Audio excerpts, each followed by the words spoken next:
Okay, so this is Ringwalk Media. We're here on Frank Warren's Fight Week, and we've got Adam Smith with us. How are you, mate? Very good, thank you. We're looking forward to this clash of styles. Great fight, two wonderful athletes, fabulous blokes. I like both of them so much, Joe and Joe. Obviously, Joe Parker's part of our stable now with Boxer and Sky, and it's great that George and Ben and Frank and everyone have got together to make it happen. So, yeah, it's sad it's not on Sky Sports, but it's great that it's happening. It's a very important fight for both of them, and it's very hard to pick a winner.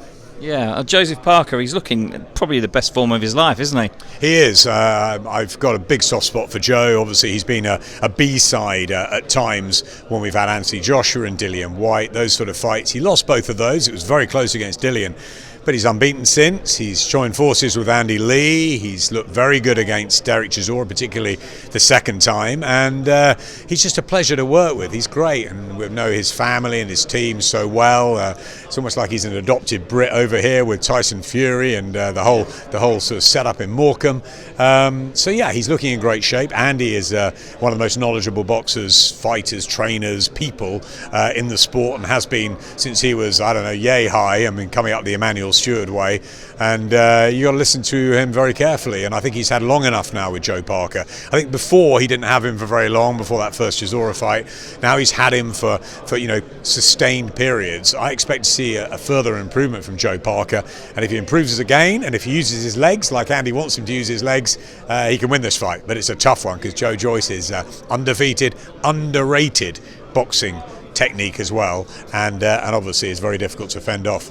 Yeah, I mean, Joe looks, like I said, in the best form of his life. What do you think Andy's done differently with him this time? Because obviously it's a different challenge, Joe Joyce. He is a big, strong, hefty lad, and we've seen Joseph Parker over the years. He's very quick and very sort of agile for a big lad, but he just seems on point, doesn't he? He'll still need to be very quick and agile. I think speed is the most important thing for Joseph Parker in this fight. I mentioned the legs. I think it's all about the legs, how he moves. No better person to have around him than Tyson Fury for that. But I think if he uses the ring properly and he can sustain it from round 1 to round 12, I think Joe Joyce is in for a very hard night. It's all about whether he can keep that going, because sometimes you've seen Joe Parker switch off a little bit. We know Joe Joyce won't switch off. He'll be on you, time and again.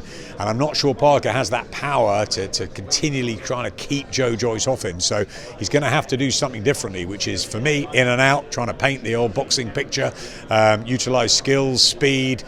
Those are his assets, his natural athleticism. He's got a good chin. He's solid. He's a 12-round fighter. But he's a hard guy to beat, Joe Joyce, as he's proving. So what's your prediction? Is it going to go to 12 rounds, or do you think there will be a stoppage either way? As I said, it's a tough one to predict. I think it probably will go the distance, but how it goes the distance is a different matter. I see both of them having their successes in this. I think it could be very, very close, and it could be on what people like, whether they like the aggression of Joyce or the daintier skills at times of Joe Parker. But I think it is, for me, on how fit and right Andy Lee has got Joe Parker, because we know what Joe Joyce does. Joe Joyce is as tough as they come, as strong as they come. He's got a good jab as well, as he showed against Daniel Dubois, and Joe Parker's going to have to box the fight of his life to make it the easy fight that Andy Lee says it's going to be, because I don't think it's going to be easy for either of them. No, but we're looking forward to it. It's going to be a packed house in Manchester. And also another fight on the card, Amanda Serrano, fresh off of the fight with Katie Taylor. It's got to take on a different prospect here with Sarah Mahfoud. Now, she's 11-0 unbeaten, and she's quietly going about her business, but I don't think people should underestimate her. No, of course not, but Amanda Serrano's got so much experience, and coming off that incredible night out in Madison Square Garden, which raised the roof for women's boxing, and we've got Clarissa Shields and Savannah Marshall in a few weeks' time, rescheduled for the 15th of October. It's a great time for women's boxing. It's a fantastic time for the sport, and I can't wait to see Amanda. But no, you can't underestimate anyone, because the quality now of all the females, all the women at the moment is that's going through the roof, and some of these matchups are just incredible. So I'm looking forward to another one. Yeah, and Raven Chapman there, she banged out her last opponent in 60 seconds. She's a little bit Mike Tyson-esque. Frank Warren sort of comparing her to Mike Tyson that last time round. I'm not quite sure she's there yet, but she's a very good prospect, isn't she? Very good prospect, and as I said to you, there's so many out there that are, and they all seem to have something slightly different. Whether it's the power, the aggression, the skills, the look, the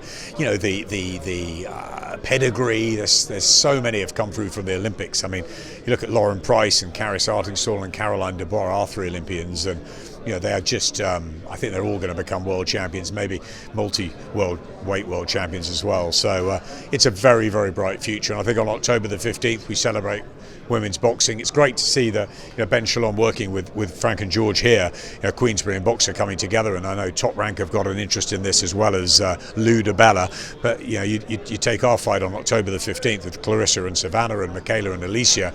You've got Matchroom and Dimitri Salita, and you've got Top Rank and Boxer, and it's a Boxer night, but everybody's working towards it. So I think it's a really good sign for fight fans and for fighters, most importantly, that these new relationships are sort of having some sway now. You kind of got my next question, which was obviously October the 15th. Everybody has come together, obviously sadly postponed for the obvious events, but now we're all looking forward to that on the 15th of October. It's going to be some night. It's sold out, I think, the O2 for that one, isn't it, pretty much? It's pretty much banged out already, and I think it's going to be a fantastic celebration of women's boxing.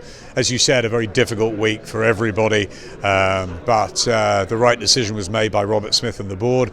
They had a number of shows to look at, and they decided to halt things, which was, I think, the right thing to do, respectful, and it's been a tough time. It's been a strange, emotional time as we reflect on the iconic Queen that we've had, and I think it's now right now the things move on, and we've got a few weeks now to get ready for the big show again, and we can't wait.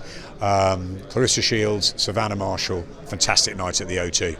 Listen, we're looking forward to that too. October the 15th. There's still a few tickets available, so anyone who's watching this, get them online. And Adam, we really appreciate your views and comments. Thank you very much. No problem at all. Good talking to you. Thank you, mate.